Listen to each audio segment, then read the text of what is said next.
Kryeministri Risjan Mickoski ka njoftuar se së shpejti do të sjellin masa konkrete lidhur me çmimet e produkteve ushqimore. Mickoski tha se situata po monitorohet me kujdes dhe se janë duke u qasur seriozisht zgjidhjes së këtij problemi.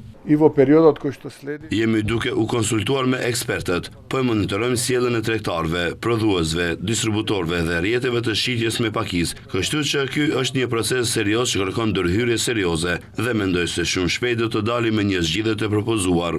Ndërkaq Ministri i Ekonomisë dhe Punës Besar Durmishi ditë më parë tha se nuk është vërejtur rritje drastike e çmimeve të produkteve ushqimore bas dhe theksoi se inspektorët e tregut janë duke përcjellur situatën në të gjithë zinxhirin, nga prodhimi deri tek shitja me pakicë. Nga ana tjetër, qytetarët vazhdimisht janë ankuar për çmime të larta të produkteve ushqimore. Ndryshe dhe raporti i fundit i entit shtetëror të statistikave i publikuar javën e kaluar tregoi se kostoja jetesës në muajin maj në krahasim me muajin prill ishte rritur për 1.5%. Sipas tyre, kjo rritje është shkaktuar kryesisht nga rritja e çmimeve të ushqimeve dhe pijeve jo alkoolike, të cilat shënuan rritje për 4.1%.